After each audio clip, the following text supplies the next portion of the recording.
Thank you very much, ladies and gentlemen, Your Excellencies, heads of state and government, ministers present, distinguished participants, delegates, the people of the great city of Nairobi and Kenya, good afternoon. Hamjambo? Jambo? I'm not hearing it clearly. Jambo? This week, African leaders from government and the private sector, as well as academic, scientific, technological, philanthropic, and civil society sectors converged in Nairobi to confer, consult, deliberate, and formulate consensus on a clear, new, bold, innovative, transformational, and distinct African position on how the international community must engage with the undeniable climate emergency that is threatening human well-being and life on our planet. The Africa Climate Summit is both a demonstration of the unwavering collective commitment of the people of Africa to their vision path home, here in Africa, a land of abundant potential, limitless opportunity, and the possibility of shared prosperity. It is also showcases our determination to mobilize a global coalition of emergency responders to ensure that industrialization necessary to drive future economic transformation restores our planet's vitality and ecological balance. At the summit, our shared understanding became clear that Africa is not only the cradle of humanity, it is indeed the future, and that we are the last frontier of untapped potential in the form of hundreds of millions of young men and women who are educated, skilled, motivated, innovative, ready and willing to drive the enterprises and industries that will unlock the possibilities promised by our immense endowments of natural assets, mineral resources, and green energy potential in order to unleash opportunities and prosperity for Africa and the world on an unprecedented scale. At the summit, we also made it clear that we are aware of the unjust configuration of multilateral institutional frameworks that perpetually place African nations on the back foot through costly financing, which plunge our economies into debt trap and deny them resources needed to mitigate and adapt in response to climate change, invest in energy transition, and facilitate industrialization to create jobs and wealth, and to reduce inequality. As a continent, we have developed our common position, which encapsulates our ambition for socio-economic transformation and our climate action agenda. This position is anchored on the potential that Africa holds to decarbonize the global economy and set the stage for green industrialization throughout the world. We demand a fair playing ground for our countries to access the investment needed to unlock the potential and translate it into opportunities.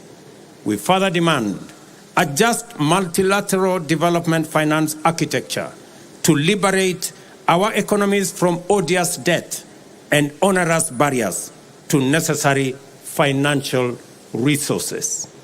We are clear in our minds and hearts that the international community must walk with us in this journey into a future of prosperity and security in an ecologically balanced, thriving planet. We are therefore determined to have difficult conversations, take hard decisions, and make uncomfortable changes to set international consensus on an Afrocentric and globally inclusive path into an African future. On a continent as young as Africa, it is impossible to imagine the future without the youth. Our young men and women in every African country are the primary stakeholders and drive our agenda for green transformation and sustainable opportunities. Our message will not be clear if the voice of the youth is missing. Our efforts to achieve prosperity will not succeed if there are no for the youth. And our journey will be long and hard and in vain if the youth are not coming with us. Let the declaration of our commitment to act in unison and deliver our aspirations go forth in the firm, clear voice of a united Africa from Nairobi today, and tell the world about Africa's youth opportunity and its capacity to actualize a world of possibility. We understand that possibility, opportunity, potential, and youth all point to the future. That is why Africa is the continent of the future, because we are a young continent, green and futuristic. Thank you very much. May God bless you, and may God bless Africa. Let me now take this opportunity, ladies and gentlemen, to introduce my colleagues, the men and women who patiently have waited for this final moment for us to endorse the Nairobi Declaration that sets the path for not just Africa to develop solutions for Africa's challenges, but to develop solutions for global problems. We are very confident that going into the future, starting from Nairobi to New York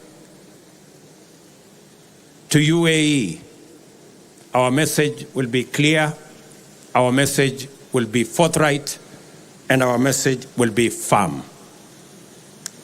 Let me introduce my good brother, the Africa Union Commission Chairman, Musa Faki. Pigeni makofi jameni. Let me also introduce my dear sister, right here, the President of Ethiopia, my dear sister, Saleh Work-Zewde. She's here. Let me also introduce my brother, who just joined us last evening, the President of Chad, Idris Deby Itno. Thank you very much, my brother, and welcome to Nairobi. Let me also introduce my brother from Sierra Leone has just left. Let me introduce my elder brother, the President of Djibouti, the one and only Mzee Omar. Tupige makofi jameni. Thank you very much, Mzee, for standing in, being with us all the while. Your advice has been phenomenal. Let me also introduce the old man, the President of South Sudan, President Salva Kiir Mayardit. Thank you very much, Mzee. I know you have taken time with your advice, patiently nudging us on until the final full stop was put in the declaration. Asante sana.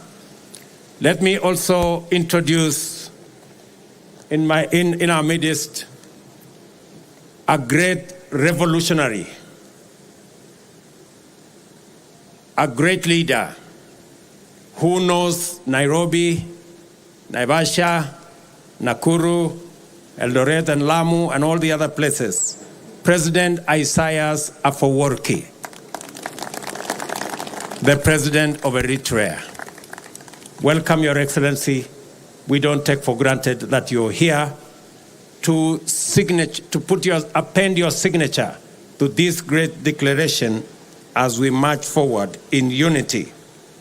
as the people of this continent.